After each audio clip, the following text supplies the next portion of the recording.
réussi à s'en sortir parce qu'on fait une triple.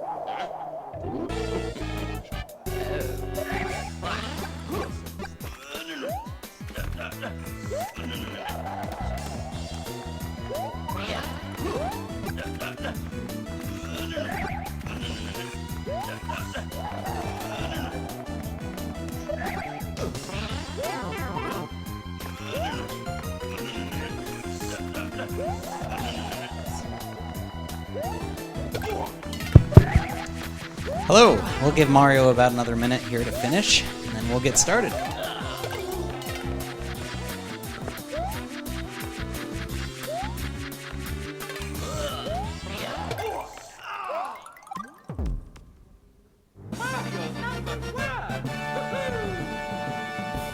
was actually good timing, I didn't plan that. Welcome, good afternoon. I hope that you enjoyed watching Mario's epic journey through the cloud. A lot of us who have deployed OpenStack and operate OpenStack clouds have described it as a journey, which is why I picked that particular opening. Before I start, my name is Mike Smith. I work for Overstock. When I tell people that I work at Overstock, the most common response I get is, "Oh, my wife shops there," which is fine. Which is good, but I do want to take a minute to explain who Overstock is and what we do for those that don't know. So Overstock is an online retailer. We have about 2 million products on site today. We were founded in 1999. Back then, our site looked like that, and probably shortly before that, it looked like that. And that year, in 1999, we did $1.8 million worth of revenue. This past year, we bumped that to $1.3 billion. We are in the top 30 retail sites in the world and have long been known for excellent customer service among all retailers, whether they're brick and mortar or online. We're fanatical about the speed of our website, so we avoid anything to slow that down because we know that a good performing website translates in revenue coming in. We're also the first to accept Bitcoin payments among major retailers. I don't know if there's any Bitcoin fans out there, but we did that earlier this year. We're no longer the biggest retailer to accept Bitcoin because Dell recently got into the game, but we were the first. We have been OpenStack fanboys since Folsom, and we still run Folsom in some of our clusters. Behind the scenes, Overstock runs a lot of Java-based services and Oracle databases. The shopping site, which is the application that most people interact with when they're browsing the site, is only one of about 400 apps. So behind the scenes, there are all kinds of services that are run, that are deployed on a variety of servers that take care of things like search, like inventory management, like shipping calculation, our Club O rewards memberships, and these kinds of things. So about 400 apps that make up our environment. And because we've been around since '99 for about 15 years, we don't have born in the cloud apps. These are traditional apps, legacy workloads, a lot of need for low latency database connections. So we're not exactly the typical OpenStack use case. So people ask, well, why did you go to OpenStack? Well, the answer is pretty simple. As an operations team, which is where I am, we knew that where we wanted to go. We wanted to get to a point where we would be able to scale and burst and spin up entire data centers in remote locations, and to do that very easily. The fourth quarter of the year, of course, is our busy season, and for most of the year we are built up to that scale. So we have a lot of excess capacity and things like that. So part of our desire for going to our own internal cloud was to be able to scale and shrink as the seasons change. We also wanted to get away from the pets mentality of every server being special and different and needing to be cared for and nursed back from health when they get sick. So I picked up a shirt downstairs in one of the booths I thought was pretty clever, with the Down with Puppies, Up with Cows shirts. I think this was from Piston Computing. And I think that particular design might become a rallying cry for us to our own developers. So getting away from this pets mentality of needing to have special servers that need special care and attention is something we wanted to move away from. And of course, OpenStack provides an open, flexible technology with APIs that are rich and easy to use, and that was all part of what we wanted to do. So because OpenStack is all about choice, and that's one of the reasons we chose it, let's talk real quick about the choices we made in deploying OpenStack, because it affects the experience you have as deploying an OpenStack cloud, depending on the kind of choices that you make. So the first choice that we made, we have a lot of SAN infrastructure. We don't have specific dedicated IP infrastructure for distributed storage. So we wanted to be able to leverage that SAN infrastructure. So we chose to build a shared storage based on a clustered GFS2 file system. I haven't seen a lot of people doing this. For us, it had some pros in that it was a solid, stable technology. It allows us to use QCal file-based disk images and be able to reduce our disk space to a great deal because we thinly provision. It also lets us, with this shared file system, migrate live instances around, because after all, we are still legacy workload, pets kind of mentality as we started to deploy this. So live migration was extremely important for us.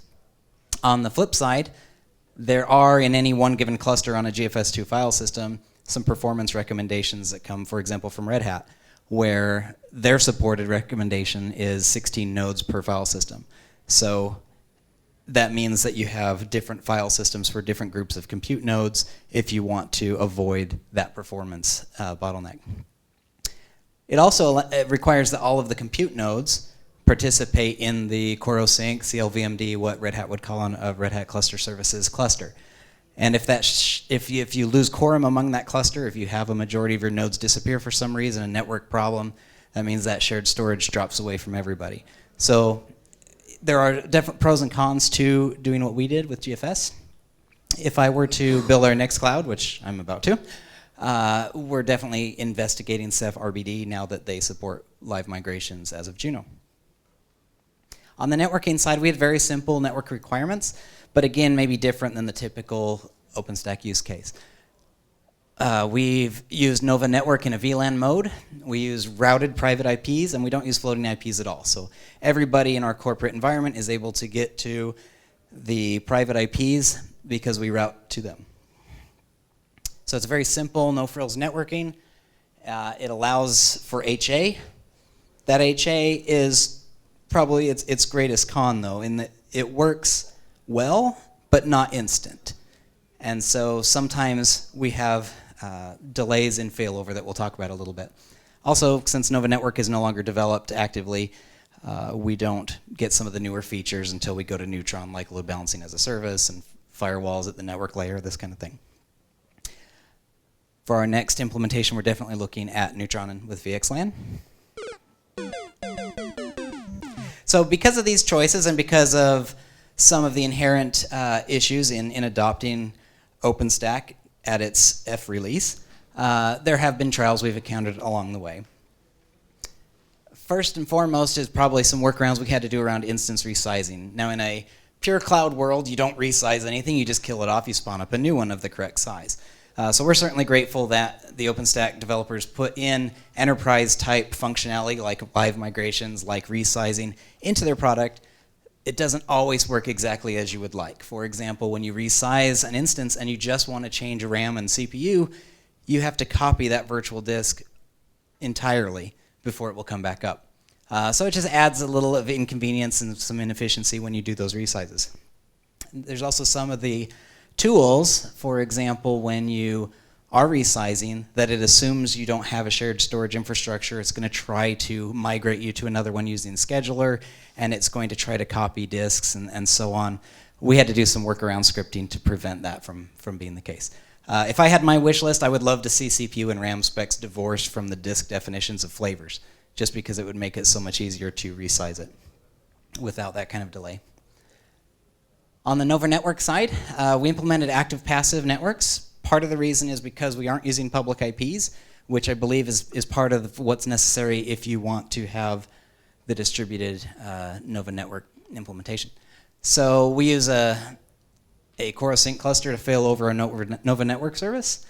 That doesn't always go, it doesn't bring over the gateway IPs with you. So it will bring over Nova Network to the second node, it will start up DNS mask, it will bind those gateway IPs, but it still leaves the old ones there. if all you're doing is managing the Nova network service.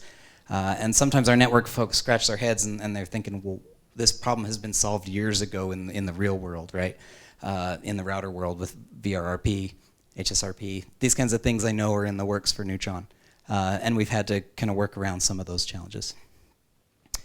Cinder, we implemented Cinder early on. We have not used it a great extent. In our dev and test environments, we have used it with iSCSI. There are cases, at least in the Folsom release, that have been fixed since then of Cinder assigning, or Nova assigning disk devices that aren't correctly mapped in Cinder. And that can cause us some issues when you want to live migrate or when you want to add additional devices. The HA part of that works well, except when it doesn't. And there have been issues that have prevented us from wanting to go full bore with an iSCSI-based implementation of Cinder. The SAN vendor that we use as of Juno has a plugin. They're the Hitachi HDS folks. So we may look into using some of their SAN-based Cinder volumes. We've had a few other quirks that we've experienced when Havana was out and the conductor service was relatively new. It seemed to be a little bit shaky for us. We have ended up with instances that have migrated across and aborted partway, and it leaves us with either things running in multiple places or just in a bit of an unstable situation. There was a talk earlier about the internals of libvirt and KVM. If you didn't get to see that, watch that on the YouTube. That was a good discussion of kind of why that happens and how to work around that. There have been cases like QAMU update that came out a while ago that its syntax changed. Nova relied on that syntax and it broke snapshots for Nova. So these are kind of the hurdles that we have come across in adopting OpenStack. Of course, it has traditionally been very difficult to upgrade a OpenStack implementation. That is why some of our stuff is still on Folsom. And it leaves us kind of in a quandary of, do we try to upgrade this thing, or do we build new clusters and migrate things across, or toss old VMs and build new ones? And certainly we appreciate the work that's being done there lately in the Juno release and others to help facilitate rolling migrations. There was also a talk yesterday given by the folks at eBay, and they talked about how to do a seamless migration from Nova Network into Neutron. So if you didn't see that, at least how they performed it, it'd be worth going back and looking at their presentation too. So with those challenges behind us, we have had quite a few triumphs that we're pretty proud of. I'm going to talk about 3 of them today. First of all is that running OpenStack helped us change a mindset within our operations group, within our company. When you start spawning instances and you no longer are building a few servers at a time, but you're bringing and tearing down instances all the time, it really changes your way of thinking about operations. So for example, the old days, you would be asked, can you go add this server to Nagios? You'd configure all those checks by hand, time consuming and kind of monotonous. Well, that doesn't work in a world where you're spawning things up and down, but you still want to monitor them. And so we've built tools that allow us to automatically pull information, for example, from the Nova databases and configure Nagios as out of that data. Similarly, we used to open tickets to our network engineering team and have them add things to our load balancers. And if we're going to spawn up 10 new search servers, that doesn't really work anymore, especially because by the time they got around to it, we no longer need that amount of service, perhaps. So we have retooled how we behave, and we now have orchestration tools that talk to the NetScaler API, and we create those things on the fly as we provision the instances. Similar thing for like Cacti, if you've used Cacti. Cacti was a pain to configure, and it would go out and reach out and pull data from servers. Well, there's other ways, newer ways of doing that. We're using Graphite now. When servers boot up, they send their data somewhere, the data we expect it to have, rather than us having to go configure something to pull it. And finally, used to be when you'd have to build a new server of some type, you'd have to go either to documentation or find out from a server that's similar to it what set of packages you want to install. And of course, we've replaced this mentality with Puppet. We use Puppet to define all of our server types. We have manifests for all the packages and configurations that those server types should have, and we let Puppet do the hard work. So here are my keys for avoiding mundane tasks if, like us, you operate in any way in a mentality like we used to. First of all, standardization is king, so anything that can be done as far as standardization goes. If you have a server like this in production, well, then your development and test versions of that server, it would be really great if it was the same.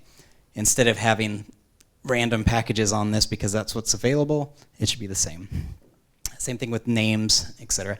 APIs, you have APIs in your environment for DNS systems, for load balancers, for ticketing systems, and those can definitely be leveraged, and it's good to code around them. Rule number 3, never make a human do what a script can do better. We've definitely found that to be the case. You can certainly have people that are happy to just do the same tasks over and over and over again. You need to get people that can script their way to a better place. And if you ever have to do something more than once, it should be automated. You know, look around among your teammates and say, this guy adding FTP accounts every day, day after day after day, let's script that. So victory number 2 is that OpenStack really helped us become more agile as an organization. So I'd like you to meet our CEO. His name is Patrick Byrne. He's known for fighting corruption on Wall Street. He's a Bitcoin champion, and he has some out-of-the-box ideas every now and then. One day he came to us with an idea, and he said, you know, we have, yes, it was while he was doing yoga. He says, we have a whole lot of search technology that helps people find products on our site. What if we use that technology to help find pets for homes for abandoned pets? And so our dev teams immediately started working on the pet adoptions program at Overstock. So pet adoptions has nothing to do with our core business. We're focused on internet retail. Yes, we sell some pet products and whatnot, but this is really more of an altruistic, community-driven kind of thing that Patrick wanted to see implemented. And so we did. So from an operations standpoint, this was unplanned, unbudgeted, and traditionally operations teams hate seeing that kind of thing. You know, we like to have our servers bought, and we like to have our budgets established. We like to know what we're doing and planned ahead. That doesn't work anymore. So fortunately, we had our OpenStack clouds in place. We required multiple search and index and web servers, and we needed them not just in production, but also in our staging environment, our dev environment, our multiple test environments, and we needed it up quickly. So OpenStack to the rescue. We were able to spawn these things up very quickly, and on the operations side, we were ready to go when dev was ready with their code. Today, we receive feeds from over 6,000 participating shelters. You can search on this site for any kind of characteristic you want, whether it's size, whether it's the animal's energy level or coat health. Here we're searching for llamas. We have a few on there. And if you're interested in Tony Llama, you can click on him and learn more about him. He's in an animal shelter in Missouri. From here, you can connect to the shelter. You can either say, I'm interested in adopting this animal, or I just want to ask some more questions of you. To date, we have connected 28,583 visitors to potential pets. So I don't have an exact number of how many of those have resulted in adoptions, but I am told by the shelters that everybody, practically 100% of people that connect with the shelter, make an appointment, and show up for that appointment, walk away with an animal of some type. So it's going to be pretty close to that number. So that was something we were really proud of. Patrick was actually quoted recently as having said he would not trade his IT team for anything, which is pretty cool in an era of outsourcing and offshoring and all these things that make operations folks a little comfortable. It's great to have be able to provide that kind of service to our CEO. So victory number 3, environment automation.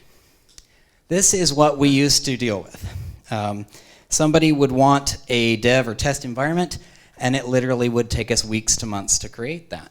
And it all goes back to not having standardization, not having some of these repeatable processes in place. So with our OpenStack cloud in place, we turned our search to an orchestration layer. And we looked at a lot of the vendors out in the market. We looked at Scalar and RightScale and Instradius and Cloud Forums and Heat and Eucalyptus and Electric Cloud and a whole bunch of others. And the common thread that we saw through all of them was that, yes, we could adapt. We could adapt our model to fit what they wanted us to do. But we wanted to operate the way we wanted to operate. We saw where we wanted to go, and we had some different requirements. A lot of them also operated in a mode where we still would have had to do a lot of the heavy lifting. For example, Many of them, you can create an account, and you can associate that account with a keystone tenant. But you have to create that keystone tenant. They don't go out and do that for you. And in our environment, every single dev team gets their own tenant, their own network. They're all segregated. And so we would have had to script up the ability to create all those tenants anyway and add the users to them and all these things. And then we could use their orchestration tools. The user interfaces that they provided were not what we wanted either. It was confusing. It was not something that we felt our developers would like to use or that they would know how to use. So we decided to build our own. So our orchestration layer that we wrote from scratch, written in Python and Django, we call it Enviromatic. And it really is geared towards self-service interface, but without the complexity of the Horizon dashboard. So the Horizon dashboard, if we are to give to our developers, they want to write code. They don't necessarily want to know about security groups and networking and all of the neat things you can do in Horizon. So we really wanted to simplify that back down. We looked at modifying Horizon, stripping out away a lot of its goodness and kind of presenting a much simpler version, but that didn't seem like the way to go either. So we built Enviromatic around the way we operate. We integrated it with our other systems. There's a few of them. So DNS, load balancing, configuration, all of those things.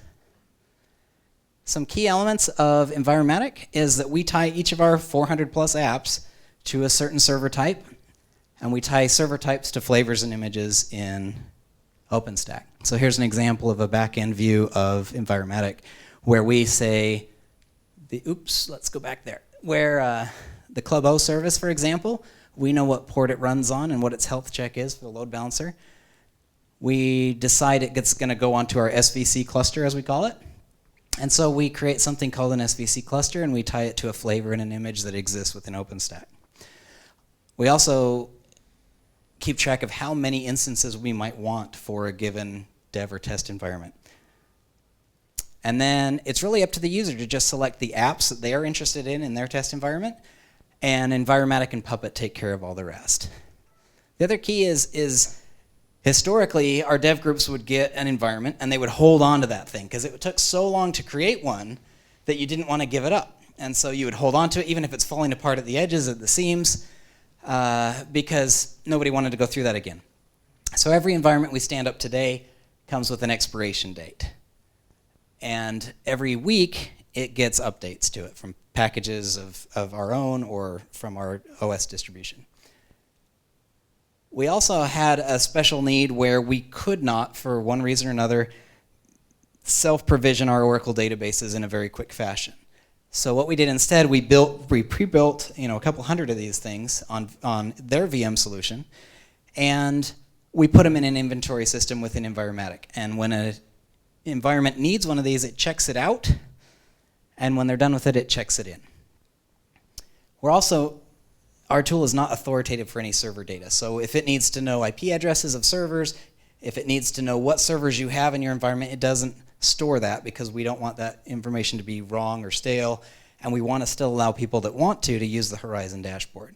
So instead, it's all API driven. If you want to show what servers you have in the tool, it reaches out to Nava and gets that information. So here's an idea of what it looks like, of what we put together. Very simple. It's just using Django on the back end. And our dev and test teams can just fill out what they want. They actually self-register their team and choose how long they want that environment for. And then they select any number of our applications that we've made available to them in the system. All of that goes into a processing queue that's really some cron jobs written in Python behind the scenes. And it starts processing their environment. And the big part of that, of course, is telling Nova to go and build the VMs. Now it figures out based on what apps they want, what server types they need, how many of them. It provisions them with security groups. It puts this team's users into the ability to control it. And it waits for those things to spawn up. On the back end, you can see some of the things it does. It's creating DNS records. It's creating load balance VIPs. It's talking to Nova. It's getting all of this work done. When it's done and fully built, it sends an email to the team saying, here's your environment. It's going to expire this day. Don't forget. You can view the details, but give us a minute to let Puppet finish its work. Because Enviromatic knows about the apps, specifically the health check, the port it runs on, it can actually check and know when all of these apps that they care about are up and running in their environment. And so as it's waiting to be built, it kind of sits in another queue and it says, are all of my apps up? Are they running? And when it is, and everything's green, then we send them a notification. We say, you're good to go. And we know that we've handed it to them in a state that was working at the time we created it. We also give them functionality to restart apps, to reboot apps, and all of this just through the Nova API. I mentioned that we do some database check-in and check-out with our Oracle databases. This is what that looks like. Based on the apps that they've selected, some of them require different types of databases. We happen to have 5 different types of databases we've defined. One for shopping, one for our tax information, one for auditing, and some other partner-related items. If somebody needs to request a new database, they can click that. They get one checked out to them. They're also able to refresh that database from their production database at any time when they want it. Once it's checked out, we actually do some CNAME magic in DNS to say this PRT database, it belongs to you. It's not really this name behind the scenes that our inventory system knows about it. So the result of Enviromatic is that we've been able to eliminate about 15 to 20 work handoffs between teams internally. So no longer is there opening tickets to network or to the DBAs or to the SAN team to create NFS shares or any of this stuff. It's all handled by this tool, this orchestration layer that we grew from scratch. A lot of hours that are used to be spent doing, again, mundane, tedious tasks are now left available for us to do some innovation. So it comes to the part where I confess that I do have a serious man crush on the Nova API. How many of you have programmed to the Nova API before? Any of you? Good, good. So first of all, my first thing I love about the Nova API is that the fact that you can see NASA in the header. I just think that's cool. The second of all is that it's just very, very flexible. So I want to show you an example, and this is the kind of stuff that we leveraged within our provisioning tool. So in Python, you import in the client library, you set some information, you create an instance of the Nova client using that information, and finally we can get a list of servers for this given project. Again, this one is a summitdemo.dev environment that I created just before this. And so great, I have a server list, a list of these servers, and I can go through and I can loop through that list and I can print out the server names. And that's great, but it's missing the power of what's behind these objects. So in Python, everything is an object. These are not just strings. And they're not even just pointers to servers, they are the servers. And so if I ask Python to tell me what is this object I've got, what is the first object in this list, it is a server. It is a server from Nova. And if I say, great, Python, tell me what I can do with this object, there is a whole lot of stuff you can do with that object. Most of these should look pretty familiar if you're used to the Nova command line tool. Anything you can do with the Nova command line tool and more you can do through the Nova API. So as an example, I might want to say, tell me what the networks are that are attached to this VM, and it'll give me that information. Show me what security groups are assigned to that. It'll show me that. Give me information about the flavor or the image. All of that stuff is available through this object that I just did this one query against Nova, and it's got all that information. You can also take action on these objects. So for example, I want to reboot that server. I want to suspend that server. I want to show the result of its console log. I can do that. And so all of this is what we've leveraged in our tool that lets them reboot their servers and show their logs and lets us suspend it when it hits their expiration date. So, as a summary of how we use OpenStack at Overstock, we use it heavily in our dev and test environments and stage. We put some of our newer apps and some of our less than critical apps into our production cloud. We do have quite a few services besides Pets that are running in OpenStack. Pets runs entirely in OpenStack. There's no standalone physical hardware running that at all.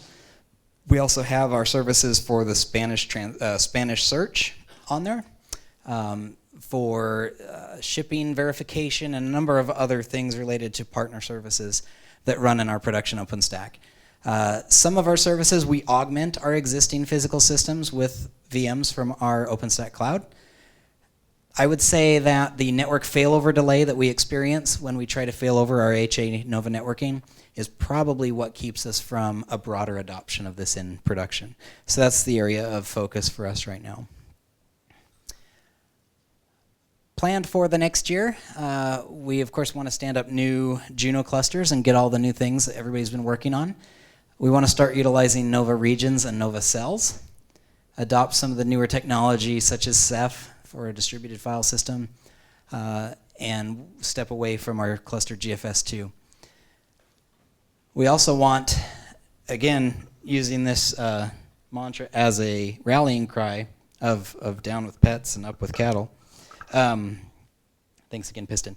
We want to continue to make our apps cloud native, using things like self-registration when apps come up. We want to be able to have data as a service instead of relying on low latency connections to our databases. And we want to make sure apps are written in a way that they are very resilient of either data connections or services to other connections to other services.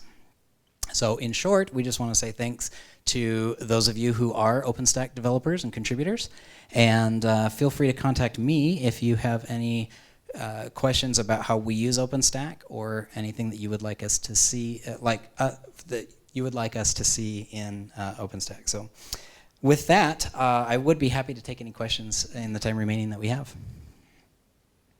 Yeah. Thanks for the presentation. Sure. To a few questions. Have you had to add servers in the existing deployment, like physical hosts? If so, what's your experience with that?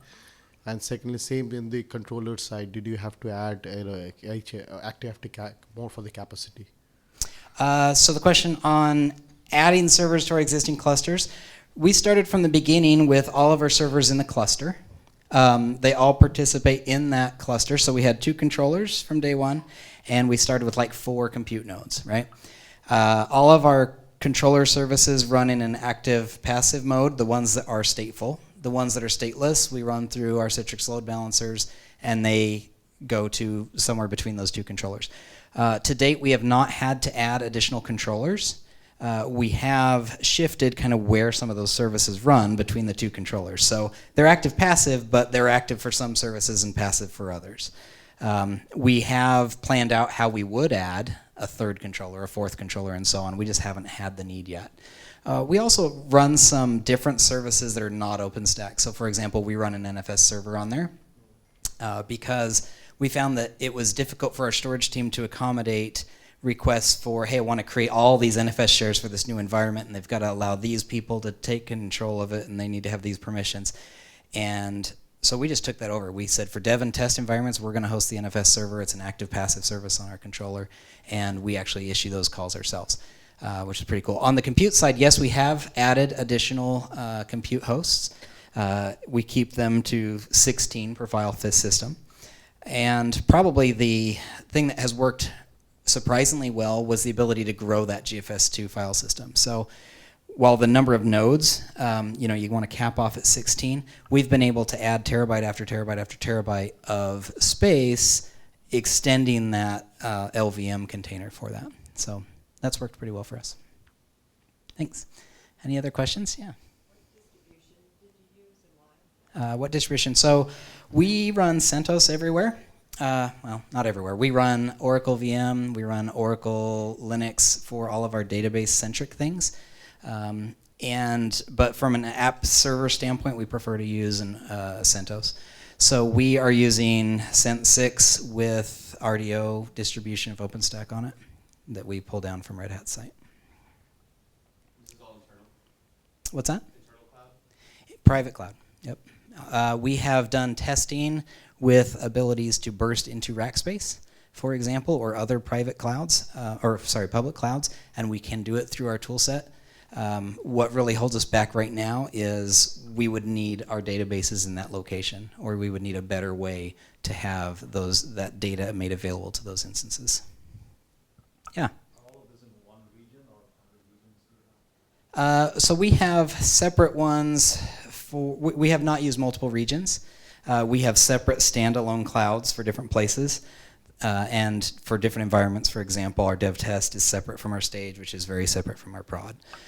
So we are experimenting now with regions as potentially a way to help us do these upgrades. So if we have our Enviromatic tool, for example, pointed at the Nova API and we're using multiple regions, we can just start provisioning new environments in a new region, let the old ones expire off, die off, and now we've got everything running on our newer systems. And so that's how we plan to use regions. And we'd like to further divide it in cells. Cells, kind of a second-class citizen right now in Nova. And I know many people that would like to see that changed. It was nice to see the CERN presentation that they were using cells quite a bit, and I'd love to hear from other people that are using cells. Yeah? Are you just deleting tenants in Keystone when you expire an environment? We are. So the way that works for us is as an environment hits its expiration date, we suspend that environment and all of the VMs that go with it, and so they just stop pinging. So we send out notices to our dev teams before that. They know it's coming. They can opt out and extend it if they need to. But yes, we suspend them, and then 7 days go by, we delete them. So we delete all the VMs, we delete all the tenants that were associated with it. So all their network, everything goes away. So you delete the VMs first? Yes. So you don't run into the 3-year-old bug of deleting a tenant and leaving the VMs behind? No. I saw that coming, and so yeah, we actually make sure all VMs for a tenant are deleted in our scripts before we delete the tenant itself. Cool. Any other questions? Yeah. It looks like your Enviromatic has some kind of metadata that you built in that has some kind of logic behind it. Potentially. Can you describe that a little? What kind of metadata were you referring to? Like expiration dates and things? It looks like they entered certain information that Sure. then your orchestrator knows exactly what to do with. So that magic is all because of the way we've mapped the data on the back end. So if they want this app, we have said this app belongs on this server gets this image, this server also gets this type of hardware configuration. So that's really just in the data model that we've mapped behind Enviromatic. There is some information that it stores per environment, for example, which team owns it, when it was created, when it's going to expire, these kinds of things. So I don't know if that is what you were asking. Yeah, I was really kind of getting at what kind of then smarts or intelligence or policies can you apply to the orchestration. Gotcha. Yeah, so I mean, a lot of that logic is just coded into our system with how long do we want to wait before terminating an environment, or how everything we put into the database model, because we didn't want to like hard code how many instances of a given type you have. We made that a database field so that when we spawn up instances, we can say, yeah, you get 3 of those. Yeah. Anything with DNS? Yes. Just checking my time here. We use Infoblocks as our DNS system. They have an API. Again, we had not used it prior to implementing OpenStack, and that was our first foray into that. And so it was very easy. We went and found some Python libraries that let us have our scripts provision DNS. We originally looked into putting hooks into Nova, because they do exist where you can start putting your own hooks in there and having it call out. And I know they have a DNS as DNS as a service tool now as well.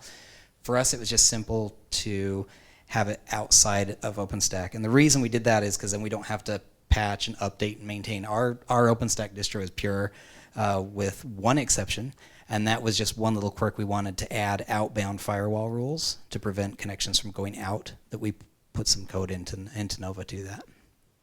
So, cool. Anything else? With regard to Oracle DB, right, you said you had to pre-create 100 of them and then use check-in, check-out. What was the reason? So the reason for that is really just we had one ops team, the team I'm on, that kind of was driving this process. It took a while to get many other teams so that their systems were going to work that way. Things like our WebLogic team that we're working with now, things like our other teams that deal with finance data. All these things need to be replicated in different environments, but it's kind of going a piece at a time. So this was a way of saying, hey, you guys have some great things going on the DBA side. Let's leverage them by building up a bunch of them and then doing kind of this check-in, check-out process. So like when we suspend or terminate an environment, we check it back in through their system. They have an existing way of doing that, or we helped them come up with requirements for it. So that was why we did it, just because that's how our systems worked. Cool. Yeah. One more. Yeah. You That better be our best one. Potentially for bursting, like to the public Sure. cloud. Would you enable that through some kind of API translation or through the developer writing to each? How would you enable? All of those things are possibilities. We could control it purely on the ops side. We can have our apps guys write it into their apps as well. They're doing a lot of work, and again, we knew where we wanted to go, but we weren't there yet. So we wanted to make sure that the infrastructure was placed so that when our developers started writing for cloud, it was there. So some of that's yet to be determined. We've done some testing. We know we can spawn things in remote locations and tear them down and all this kind of stuff. But that's kind of where we are today. Cool. Well, thank you very much for coming by. I hope you got something out of it.